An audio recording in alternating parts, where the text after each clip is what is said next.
Hello friends, how are you all? আমি নূপুর খায় পাবো তারে বই নিয়ে আবার চলে এসেছি। আজকে যে অংশটা পড়তে যাচ্ছি সেখানে আমরা দেখব যে লেখকের সঙ্গে গাজীর আবার কথাবার্তা চলছে, ভাবের কথাবার্তা, ঘোরের কথাবার্তা। আর ওই কথাবার্তাগুলোর মধ্যে দিয়েই লেখক যেন একটু একটু করে গাজীকে চিনতে পারছেন, আর যত চিনতে পারছেন লেখক যেন পুলকিত হচ্ছেন। দেখি কি হয় এই দুজনের মধ্যে কথাবার্তার ঢংঢাং। যেন অন্ধকার দিয়ে তৈরি কথা, হাতড়ানো বৃথা, তার এদিক ওদিক দেখা যায় না। গাজীর মুখের দিকে চেয়ে থাকি, দেখি তার ফাটা মুখে যেন এক ভাবের খেলা, স্বপ্নের ঘোর নামে তার আরশি চোখে। জিজ্ঞেস করি সে থাকে কোথায়। গাজী হাত নেড়ে বলে, মন্দিরে না বাবু, মসজিদে না, আসমানেও না। আবার তর্জনী দিয়ে বুক ঠেকিয়ে বলে, এই ঘরে, এই ভাণ্ডে। অবুঝের মতো জিজ্ঞেস করি, দেখতে কেমন? রূপ নাই বাবু, তিনি নিরাকার। নিরাকার যে নিরাকার তা বুঝতে পারি, নিরাকার ব্রহ্মের সাধন নাকি? বলি, ঘরের কথা বলছো, আবার নিরাকার হলো কেমন করে? গাজী বলে, আকারের মধ্যে নিরাকার। সেই অন্ধকারের কথা, কেবল রহস্যের জাল ছড়ানো। প্রায় হতাশ হয়ে বলি, ধরতে পারলাম না। গাজী বলে, আমি কি পেরেছি বাবু? তাহলে আর অধরা ধরা বলছে কেন? ধরা যায় না? যায় বই কি, না হলে আর সাধন ভজন কিসের? তবে বড় কঠিন কাম বাবু, সবাই ধরতে পারে না। কি করে ধরতে হয়? মন্ত্রতন্ত্র আছে নাকি? না বাবু, মন্ত্র নাই, তন্ত্র নাই, জপ নাই, তপ নাই। আবার সেই রহস্য। সন্দেহ হয় গাজী বলতে নারাজ, হয়তো বলতে নেই, তাই কেমন কথার ধাঁধা। বলি, তোমরা তো জাত মানো না। না বাবু, জাতিপাতি নাই। তবে নিরামিষ খেতে হয় না? গাজী হেসে বলে, না বাবু, খানাপিনার কোনো বারণ নাই। ইস্তক মদ মাংস যা বলেন কোনোটাই হারাম না। সে আবার কেমন কথা? মদ মাংসও নিষেধ নয়, তবে যে গাজীকে দেখছি নিরামিষ খেতে। কথা বলবার আগে গাজী নিজেই আওয়াজ দেয়, আমার কথা আলাদা বাবু, আমি মাছ মাংস খেতে পারি না। তয় এই সাঁই দরবেশ যা বলেন তাদের কোনো কিছুতেই বারণ নাই, সকলের হাতে সব খেতে পারে। গাজীর কথা শুনে এইটুকু বুঝেছি, সবকিছু বোঝা যায় না। ভারতবর্ষ একেতে নেই, বহুতে। সবকিছু তার বুঝতে পারবো এমন আশা নেই। একবার মনে হয় নিরীশ্বরবাদের কথা বলে, আবার মনে হয় এর নাম রহস্যবাদ, কিন্তু সে খোঁজে আমার দরকার নেই। রহস্য যাই থাক, এইটুকু বুঝেছি, মানুষ সে যেমন হোক, গাজীর ধর্মে সে আছে সব কিছুতে। ধর্ম থাক, তার গান শুনেছি, সেই ভালো। বিছানা ছেড়ে উঠতে যাব, গাজী ডাক দেয়, বাবু।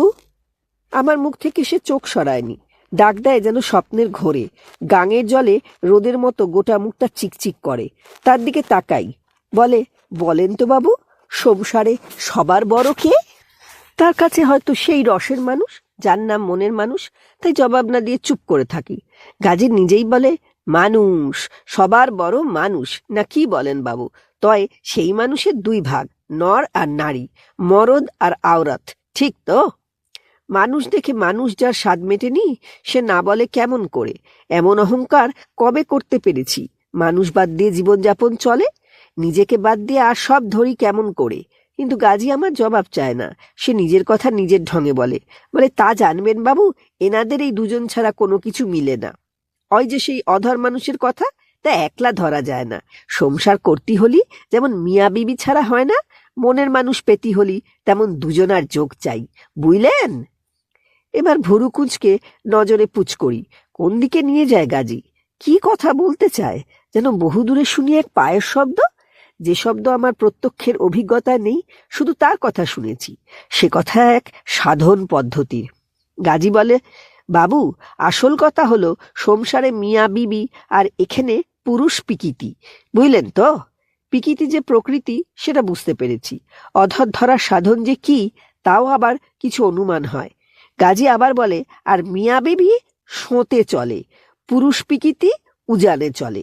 সেই বাবু কঠিন কাম, উজানি যাওয়া, অতি আপনার ব্রহ্মচর্যি চাই। বলে গাজী একটু দাড়ি ঝাড়া দিয়ে চোখ বুজে হাসে। অনুমানে ভুল করিনি, এ বিষয়ে কম বেশি কিছু যে শুনিনি তা নয়। তার ধর্ম কি, মর্ম কি তা জানি না, কিন্তু গাজীর সম্পর্কে সহসা যেন মনেতে আমার নতুন কৌতূহল ঝলকায়।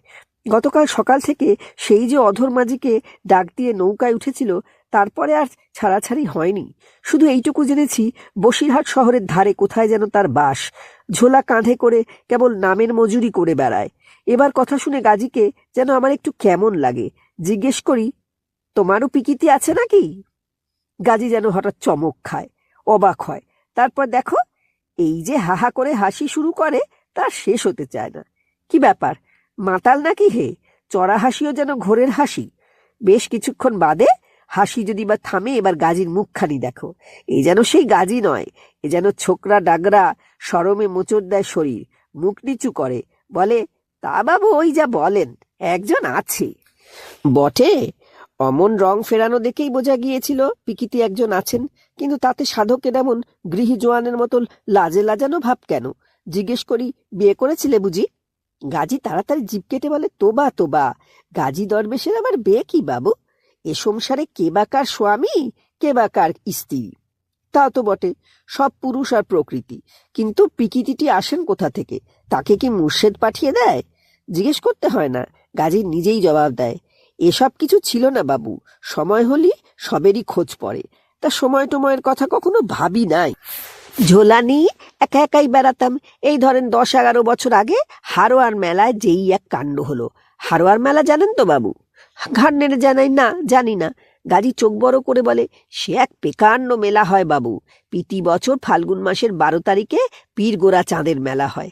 পীর আবার গোরা চাঁদ, কি দিয়ে মিলজুল হয় সে খোঁজে যেও না।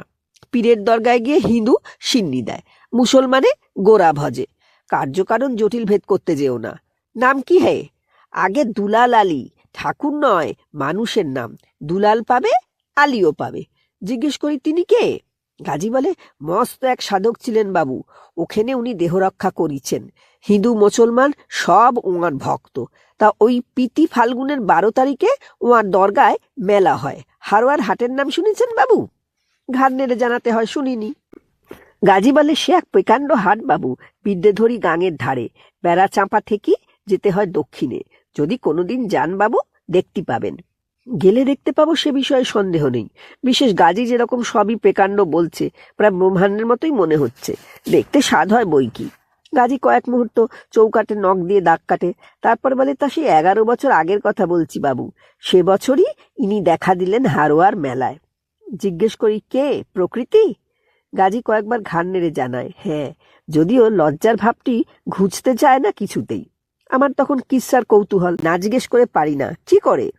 গাজী যেন কেমন মনোভঙ্গ ভাবে বলে, সে আর বলেন কেন বাবু, প্রতি বছর যেমন যাই সে বছরও তেমনি গেছি।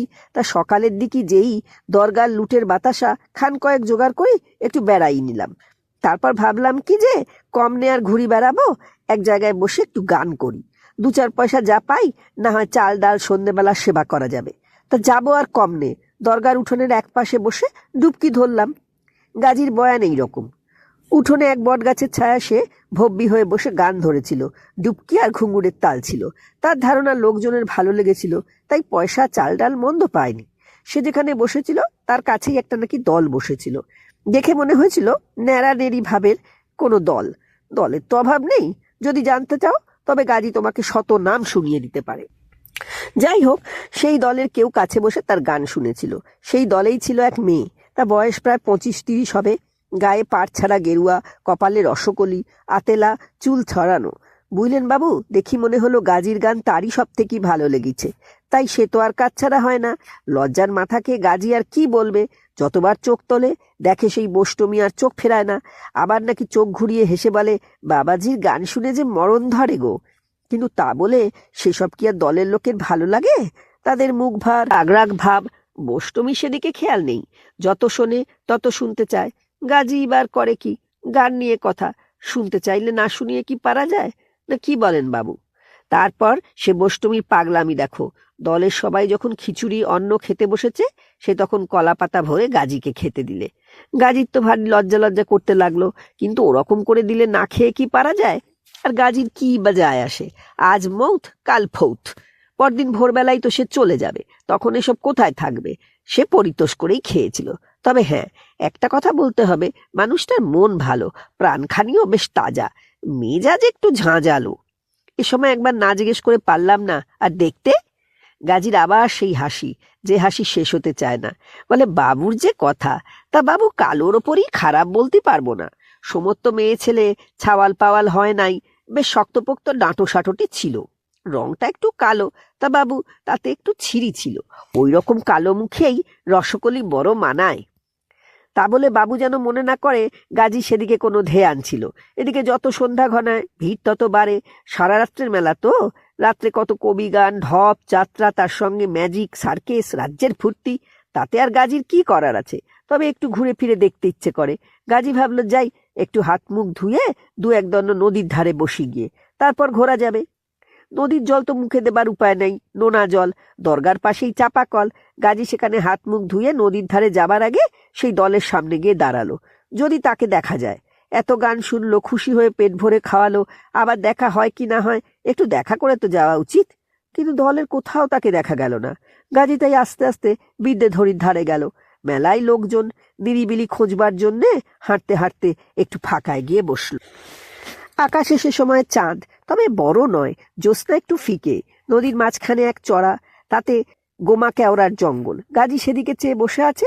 সে সময় কে যেন পিছন থেকে এসে ডাক দিল, কি হলো সাই বাবাজি, বিবাগী হই এখানে চলিয়ে এলে যে? গাজী দেখে সেই বষ্টমী। বলে, না, বিবাগী হব কেন? সারাদিন লোকজনের মধ্যেই ছিলাম, এবার একটু নিরালায় এসেছি। কিন্তু গাজী কি বলবে? সেই মেয়ে একেবারে তার পাশে এসে বসলো। বসে বলে, আমার জ্বালায় পলাই আসো নাই তো? গাজী হেসে বাঁচে না। বলে, তোমার জ্বালায় কি কেউ পলায়? তোমার কাছে থেকে জুড়ায়। সে বলে, কই, বসতে বলতি হয়, নিজের নামখান জানতি মন করে। হ্যাঁ, মিথ্যে বলবো না, তখন যেন গাজীর মনটা একটু কেমন কেমন করে, একটু যেন ব্যথায় নিঃশ্বাস পড়ে। জিজ্ঞেস করে, নাম কি? সে বলে, তারা। তখন গাজী একটু ঠাট্টা করতে ইচ্ছে করে। বলে, কোন তারা? নয়ন তারা না আসমান তারা? তারা বলে, যে যেমন দেখে। সাইজি কেমন দেখে? সাই না, লোকে আমাকে গাজী গাজী বলি ডাকে। তারা বলে, বেশ, গাজীই না হয় হলো। গাজী কেমন দেখে? তা এতে মানুষের মন একটু মজে কিনা বাবু, আপনি জবাব নিন। গাজীর তাই নিঃশ্বাস পড়ে। বলে, আমার তো মনে হয় আসমান তারা। কেন? চোখ চাইলে দেখা যায়, হাত বাড়ালে ধরা যায় না। তারা তখন খিলখিল করে হাসে। গাজীর মনে হয় বিদ্যাধরীর জলে বুঝি জোয়ার আসে। তারা বলে, আর নয়ন তারা? সে তো সঙ্গে সঙ্গে থাকে, নিজের মধ্যেই। তারা একটু চুপ করে থাকে, তারপরে বলে, তা যদি নাও তো থাকতে পারি। গাজী কি বলবে বাবুকে? তার যেন মনে হলো ভিতরে তার কোটালের বান ডাকে। ভাবে, এ বুঝি মুর্শেদের লীলা, অধর ধরার ফাঁদ তুলে দেয় হাতে। গাজী জিজ্ঞেস করে, তোমাদের লোকজনেরা কি বলবে? তারা বলে, কি আবার বলবে, আমি কারুর দাসী না, কাউকে কিছু বলবো না। তখন গাজী তাকে নয়নতারা নামে ডেকে বলে, তবে নয়নতারা, তোমাকে নিয়ে আমি মনের মানুষ ভজব। তারা বলে, যে তোমার মনের মানুষ সেই আমার ছিকেষ্ট। গাজী বলে, কবে যাবে? আজই যাব, এখুনি। তোমার জিনিসপত্র? কিছুই নেব না। গাজী যে কি বলবে বাবুকে? এ যেন সমুদ্র থেকে আসা জোয়ার। যতক্ষণ তার কাল, ততক্ষণ সে পিছন ফিরে তাকায় না, সেই তার নিয়ম। বেশ, তবে তাই চলুক নয়নতারা, এখান থেকেই সোজা হাঁটা ধরা যাক।